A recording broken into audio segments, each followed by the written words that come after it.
Welcome to the Near Memo, a weekly conversation about search, social, and commerce.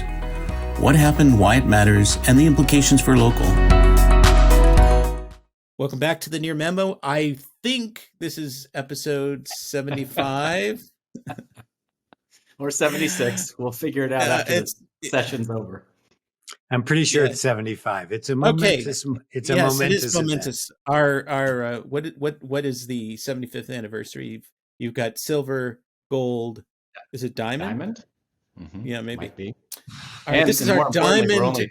We're only 25 episodes from syndication, which is where the real money comes in. So yes, okay. This is our diamond episode here.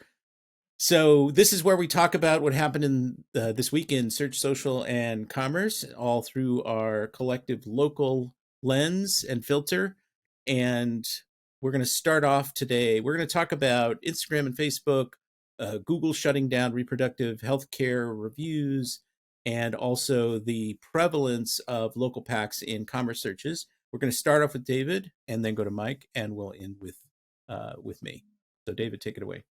Sure. I came across a story in The Verge by, I want to give the author some credit here, Elizabeth Lopato, that I think you shared either you shared it just as I was reading it, or I happened to see it in your Twitter feed and didn't remember that you had shared it with me. But the article is essentially about the TikTokization of Instagram, or as you described it in our newsletter, potentially the MySpaceization of Facebook and Instagram.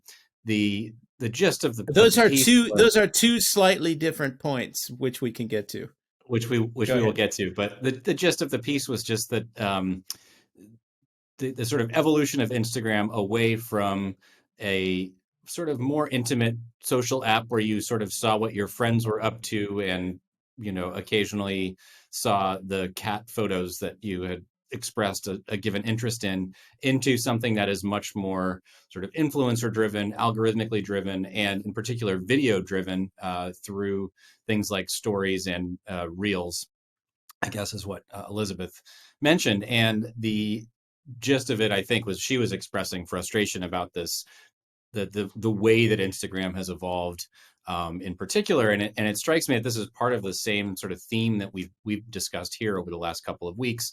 First, that Google, I'm going to butcher his name again, Prabhakar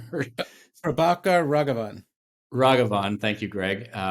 Talking about the fact that, Gen Z types are not using Google Maps for discovery search. They're using TikTok.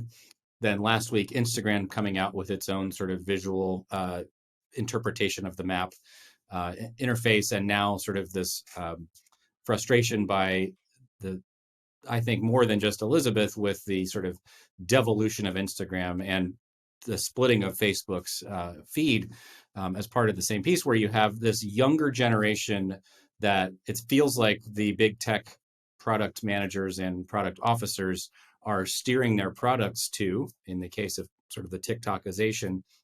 And of course, there's the revenue pressures that these companies face. But that's the consumption preference of Gen Z.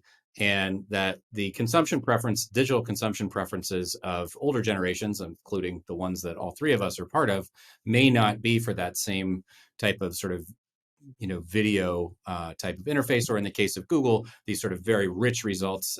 We talked about how refreshing the yep.com interface was, just being 10 blue links.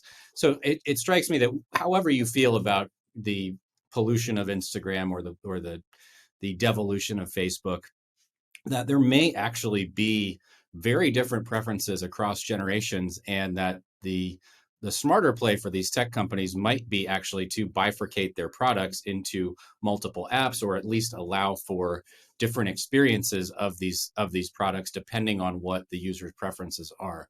And you brought up an interesting point, Greg, in terms of the consumption patterns of Gen Z going away from wanting to use a single app for everything and actually splitting their usage of apps across different platforms. So do you want to kind of bring that in as a segue, and we can talk more about that? Yeah, that was in an Axios piece that cited, I think, some third-party research. I thought it was interesting that, multiple apps are being used by Gen Z for different purposes, for messaging, for entertainment, for communicating with friends, for sharing information. Be Real has emerged as kind of the anti-Instagram, where it's just a sort of a very candid, literally candid photo of what you're doing at a point in time, unphotoshopped, unstaged, and people are liking that. I'm going to make two quick points in response to what you said. Facebook is kind of doing a version of what you're describing, in the sense that they have two feeds now, or they will when they roll it out. They're going to have a home feed and a feed, and I forget which one is which. But one of them is the the home TikTok. feed is algorithmic, and the feed Right. is So your friends, right? okay, so the home feed is the TikTok imitator, and the feed is your friend's current Facebook. So they're kind of trying to split the baby in a way within the existing Facebook app, and we'll see how well that works. The other point I wanted to make was that nobody is asking for this change at Instagram, it seems. It's one thing to evolve a product as your audience changes and you're getting feedback from the customer, but this is clearly, part of Facebook's old playbook to appropriate features or capabilities of rivals and co-opt co-opt them, and thereby kind of try and kill the competition, which it won't be able to do in TikTok's case. But it's worth noting that Kylie Jenner and Kim Kardashian, two sisters who have hundreds of millions of followers on TikTok, came out and and roasted TikTok and asked for it to be preserved in its current form. And that You mean In Instagram? Instagram. You said TikTok. Oh, I'm sorry. Yes. Okay. Well, all these social networks is very confusing to me. Instagram. We know you're one of their hundreds of millions of followers too. So yes, I am not actually. So coming again. Kylie Jenner, Kim Kardashian don't like the changes. They made that very plain to their hundreds of millions of followers. And Adam Mosseri, the CEO of the vassal CEO of Instagram, basically came out and tried to defend the changes, and as well as saying, it's still going to happen. So we'll see. There's a kind of sense that Facebook is screwing up in multiple ways right now, and we'll see what that turns into in the broader market. They should have reported or they're about to report their earnings if they're not doing it right at this moment. So we'll see what's happening. lucky for them, One of those articles, the political ad season is about to kick into high gear here. So I have a feeling their Q4 results will be just fine. But one of those articles, maybe it was the Axios one, pointed out that something I've been saying for a long time, which is that messaging is often the primary social medium for most people. And I think that's true across all these different generations.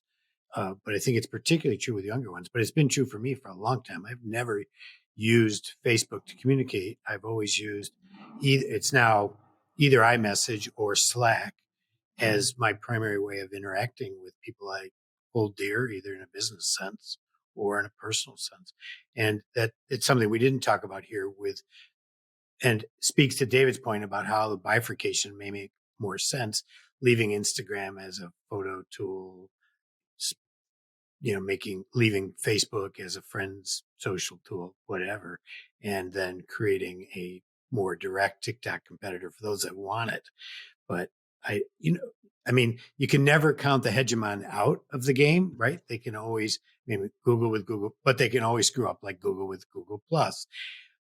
They do screw up though. They have enough cash flow that they can make the next play, which is also interesting, right? It's not going to be a death knell for them. It's just sort of a bit of an embarrassment, I think. Well, it's interesting to me that, by the way, I just looked up their earnings. They just reported they missed their revenues and earnings. Facebook did, so Meta did Google, and as did Google, but Google snapped dramatically. Right? They've all done it. Microsoft, Snap, Twitter. Google was redeemed by strong paid search revenue and cloud revenue, and so they didn't really suffer in terms of their valuation. One final point, unless you guys want to talk more about this, it's Instagram could do something quite similar to what Facebook is doing. They have a a TikTok imitator feed and the current version of Instagram preserved in some other way. And I feel like they're trying to coerce people into using Reels, even though they say that's happening organically, because they want to move it in that direction so that they can appropriate the TikTok's momentum. I mean, why couldn't you just have a feed like on Facebook for the one and then for the other? So anyway, thanks for joining David, Mike, and Greg. To stay on top of the latest developments in local, subscribe to our newsletter at nearmedia.co. We'll see you next week.